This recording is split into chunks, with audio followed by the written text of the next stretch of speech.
परंतु फिर भी भाग्य बिगड़ जाता है। भाग्य कैसे बिगड़ता है, कैसे बनता है?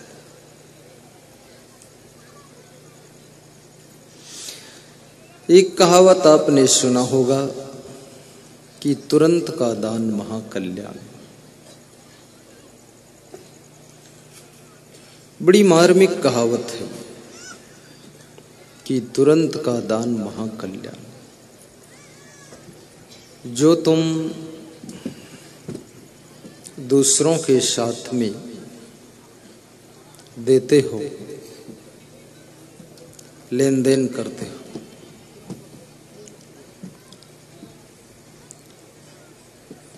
वही लेन देन तुम्हारे भाग्य का निर्माण करता है। कितने लोगों की कल्पना है कि मनुष्य का भाग्य भगवान बनाता है, परंतु संदेह इस बात का है कि भगवान यदि भाग्य बनाता है तो भगवान इतना भेदभाव क्यों करता है? और भगवान की परिभाषा में ये भी कहा गया है कि भगवान समदर्शी होता है, और जो समदर्शी है इतना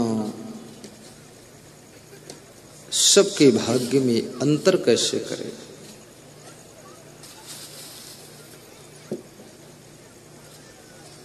और भगवान इतने जीवों का भाग्य बनाने की मेहनत कितनी करेगा? न जाने तुम क्या क्या कर्म करते हो। भगवान कोई तुम्हारा मजदूर नहीं जो तुम्हारे भाग्य को बनाए।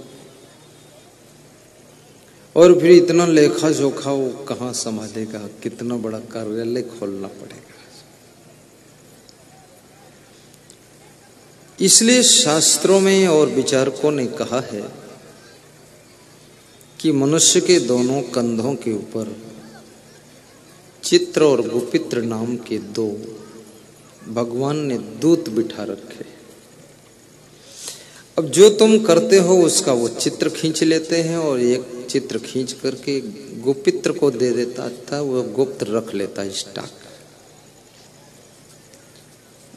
पर ये चित्र और गुपित्र क्या है? तुम्हारे चित्त के अंदर जो गुप्त संस्कार स्टॉक होते हैं वही चित्र गुपित्र है। कोई तुम्हारे कंधों पर नहीं बैठा है।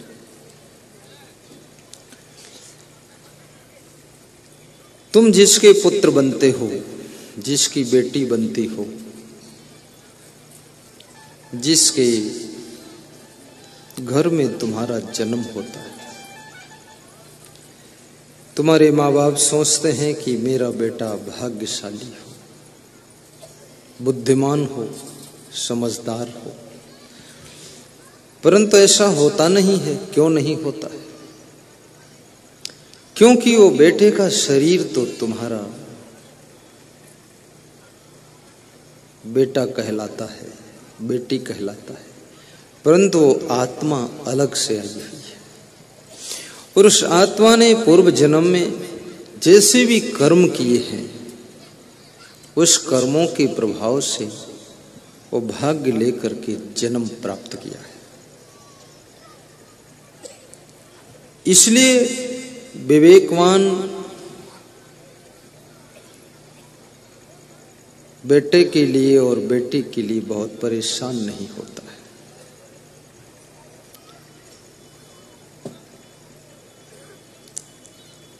अमेरिका में ओहियो के जंगल में झाड़ियों के बीच में जन्मा हुआ बालक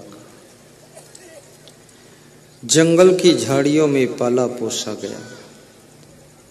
जंगल में ही उसको लोरी सुनाई जा रही है और बालक धीरे धीरे बड़ा हो रहा है। बेहद गरीबी है, माँ मजदूरी करती है और वो बालक भविष्य में अमेरिका का राष्ट्रपति बनता है, जिसका नाम गारफील्ड था, राष्ट्रपति बनता है। और उसको उस गरीब माँ के द्वारा जन्म लेना ही था।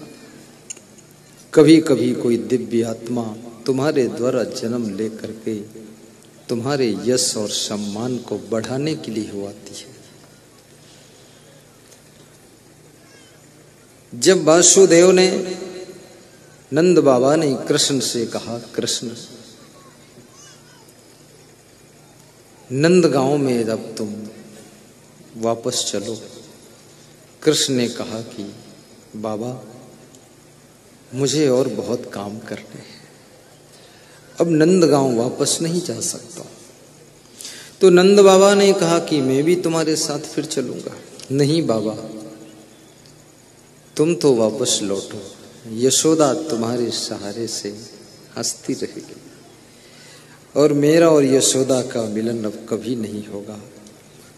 मुझे पालने पोसने का चांस यशोदा को इसलिए मिला था कि दुनिया कहेगी कृष्ण का पालन पोषण यशोदा ने किया था, और जो भगवान का पालन पोषण करता है उसका यश संसार में होता है।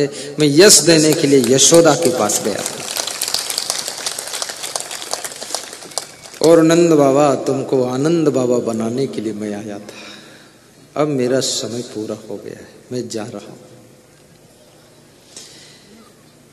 नंद बाबा कहते हैं, वासुदेव कहते हैं, बेटा कुछ शिक्षा प्राप्त कर लो। कृष्ण ने कहा, मैं शिक्षा प्राप्त करूं? क्या तुम्हें लगता है कुछ प्राप्त करने को शेष बचा है जो मैं और प्राप्त करूं? नहीं नहीं, तुम उज्जैन में जाओ, संदीपन गुरु के पास में शिक्षा प्राप्त करो।